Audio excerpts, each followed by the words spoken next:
The iPhone Air delivers remarkable performance in a super thin and light design that's very durable. I especially like getting A19 Pro power in something this compact, but you have to make some trade-offs for the steep $1,000 price. You get only a single rear camera, which means no telephoto zoom, ultra-wide or macro shots. And while the Air's battery life is solid, it's a few hours behind the iPhone 17 Pro Max. The iPhone Air represents the first major shakeup to the iPhone family in years. The Air replaces the iPhone 16 Plus in Apple's lineup, but it really stands on its own as a completely new device. In fact, the iPhone Air really feels like a blueprint for the future as Apple nears the 20th anniversary of the original iPhone. Measuring 5.6mm, the iPhone Air is the thinnest phone in the world that's not a foldable, and yet it feels very sturdy thanks to its titanium frame. I have literally tried to bend and break this handset and it stayed intact. The Air doesn't skimp on performance either, packing an A19 Pro chip for playing demanding games and taking advantage of Apple intelligence. So what's the catch with this super slim Air? There's only a single camera, and while the battery life is pretty solid for something this size, you get less endurance versus the iPhone 17 Pro models. But it might still be the best phone for you, depending on what you are looking for. Here is the pros and cons in my full iPhone Air review. The iPhone Air starts at $1,000 for 256GB of storage. That's $100 more than the iPhone 16 Plus, but Apple is betting that you will be willing to pay a premium for a phone that's this slim and portable.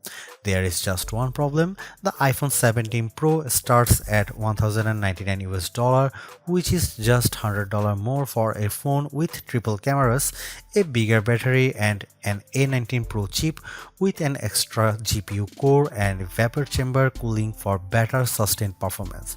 So you should really think about whether this stunning design is worth it. The iPhone Air has a release date of September 19. The iPhone Air is so thin and light that you are worried for its safety when you see it from across the room, but you will feel reassured when you put it in your hands. Measuring just 5.64mm thin, the iPhone Air edges out the Samsung Galaxy S25 Edge for the thinnest phone we have tested. The Air is so thin, in fact, that you might forget it's in your front pocket. Well, the whole device isn't this thin. The plateau or camera bump runs across the top of the device and jutes out. At least it doesn't wobble on a table when you press down. Apple purposely crammed all the major components into this area to make room for a larger battery down below. The iPhone Air comes in sky blue, cloud white, light gold, and black. Frankly, the black color makes the design look cheap and not as thin. I preferred the sky blue model I tested, which does a better job of showing off the Air's thin profile. Some have complained that the titanium frame is too shiny, but I don't agree. If you are worried about the durability for a phone this thin, I think you can rest easy. I saw a demo that simulated a band with 130 pounds of force, and the iPhone Air shrugged it off. To further fortify the iPhone Air, Apple equipped the phone with a Ceramic Shield 2 display with 3x the scratch resistance of the previous technology and the Ceramic Shield back that's 4x more crack resistant than glass. It is worth noting that the iPhone Air has a single speaker integrated into the earpieces compared to dual speakers for the iPhone 17 and 17 Pro series. During my testing, the Air's speakers got plenty loud when listening to Apple Music, but it did sound tiny at max volume.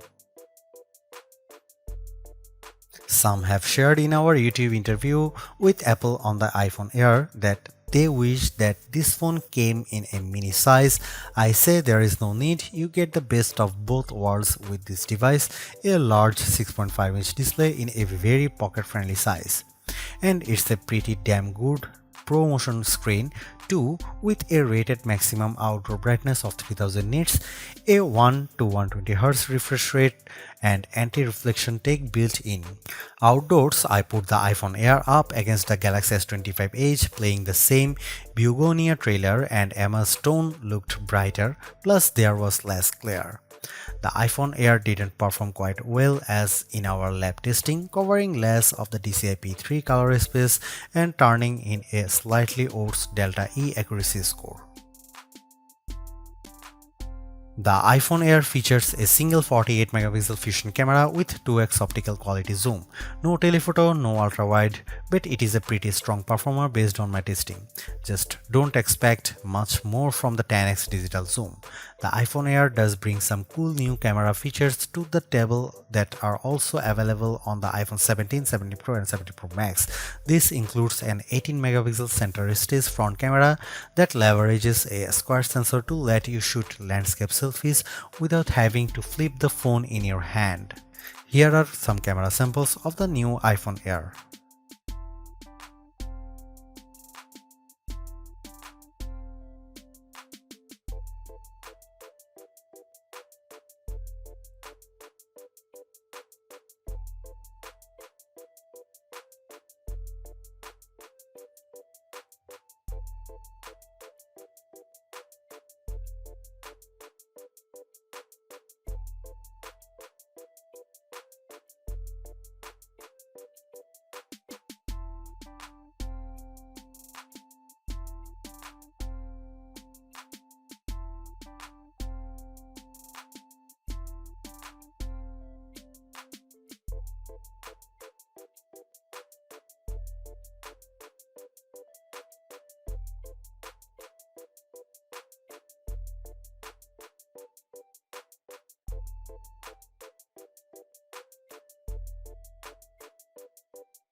Packing an A19 Pro chip, the iPhone Air promises Pro-like performance in a very skinny frame, and I say Pro-like because you are limited to 5 GPU cores compared to 6 for the iPhone 17 Pro and Pro Max.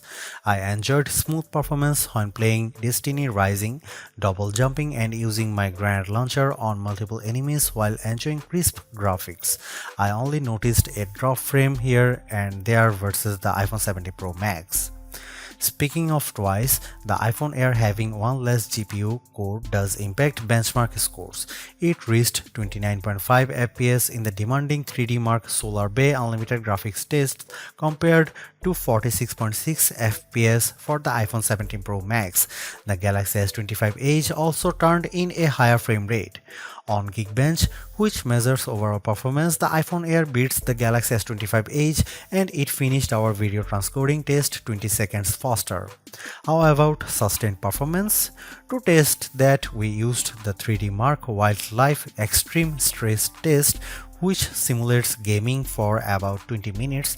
We ran it once and recorded the result, then did a second run right after that to really stress test these phones.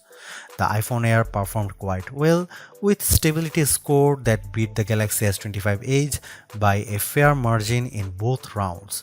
More surprisingly, the iPhone Air turned in cooler temperatures than the Pro Max when we measured the back of the phones using the laser thermometer in 5 locations and averaged the result, though the S25 Edge was even cooler. Here's the big questions on everyone's mind. How good or bad is the iPhone Air's battery life? Apple claims all the battery life, but we decided to put that to the test in a couple of ways. First up was our battery test, which surfs the web over 5G at 150 nits of screen brightness. The iPhone Air turned in a decent 12 hours. That's nearly a half hour better than the Galaxy S25 Ultra, and the regular iPhone 17 lasted 45 minutes longer. However, the iPhone 17 Pro Max lasted over 5 hours longer than the iPhone Air, so if you really care about endurance, the choice is clear. I also compared the iPhone Air's battery life versus other phones when streaming the same YouTube video over Wi-Fi for 5 hours at 50% screen brightness. The iPhone Air was down to 81%, which is better than the Galaxy S25 Edge's 67%. Note that Apple sells a $99 MagSafe Battery Pack for the iPhone Air that's designed to deliver 65% more power. I am torn about the iPhone Air as its remarkable piece of engineering. This design is amazingly thin and light, and Apple deserves serious credit for making it so durable. It feels so strong, I don't think I would bother with a case. I also like how well the iPhone Air performs.